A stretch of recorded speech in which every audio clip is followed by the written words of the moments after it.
Bonjour à tous, je suis Myriam Bidot, coach et thérapeute de couple depuis 2009 et aujourd'hui nous allons aborder un sujet délicat. Que faire lorsque votre conjoint refuse de mettre fin à une relation extra-conjugale? Lorsque vous tentez de convaincre un conjoint infidèle d'arrêter sa relation, cela peut souvent renforcer sa détermination. La première chose à faire, c'est d'exprimer clairement une seule fois que tant que l'infidélité continue, il est impossible de travailler sur la relation. Évitez de répéter cette conversation, cela risquerait d'envenimer la situation et de faire diminuer le poids de votre position. Impliquer des amis et de la famille ou contacter l'amant peut être perçu également comme contrôlant et donc contre-productif. Parlez uniquement à ceux et celles qui soutiennent votre union. Cela vous aidera à garder votre calme et à rester concentré sur vos propres valeurs et principes sans paraître faible ou conciliante. Il est crucial d'être cohérent avec les limites que vous établissez pour vous-même. Soyez prêt à suivre vos propres menaces, autrement votre partenaire pourrait les considérer comme une sorte de bluff. Et avant de prendre une décision irréversible comme la séparation ou bien le divorce, prenez le temps de bien réfléchir. Souvent on parle de plusieurs semaines, voire plusieurs mois. En parallèle, concentrez-vous sur votre propre bien-être, trouvez des façons de vous consoler et de reconstruire votre estime de soi.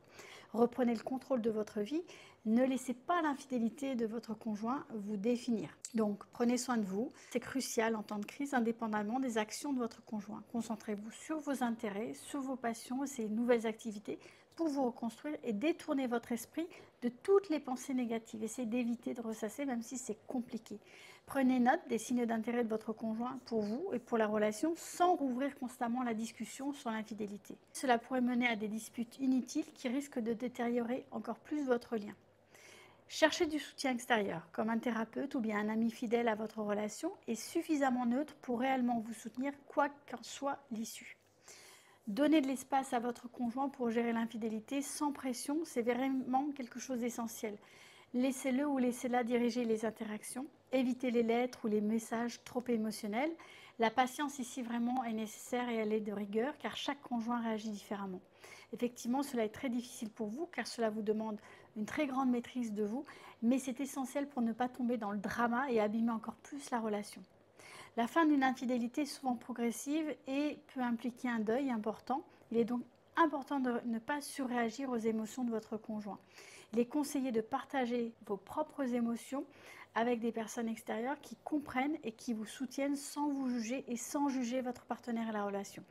Si le silence n'est pas possible, une communication ouverte et non accusatrice est importante pour exprimer les conséquences potentielles de la continuation de cette infidélité. Observez tous les signes de désintérêt de votre partenaire envers l'autre relation. Une fois que votre conjoint se réinvestit progressivement dans votre union, vous pouvez alors envisager de travailler ensemble à la réparation de la relation. Et dans ce cas, la meilleure décision, c'est souvent de vous faire accompagner par un professionnel pour éviter les nombreux écueils qui se trouvent sur votre route. Communiquez clairement vos limites et soyez prêts et prêtes à agir en conséquence. Cherchez du soutien par exemple à travers un coaching, une thérapie pour gérer la crise et éviter toutes les décisions précipitées. Et surtout, soyez patient et prenez soin de vous pendant que vous attendez que les choses évoluent. Si vous avez trouvé cette vidéo utile, je vous invite à découvrir ma formation Surmonter l'infidélité. Pour un temps limité, vous pouvez bénéficier de 50% de réduction.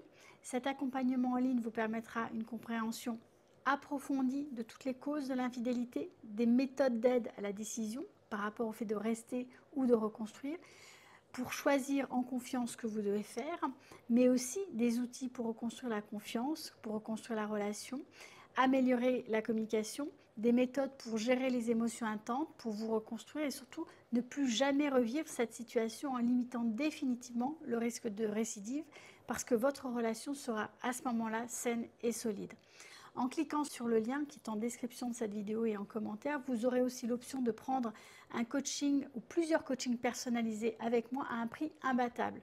Cliquez sur le lien dans la description pour vous inscrire et commencer votre parcours de guérison dès aujourd'hui.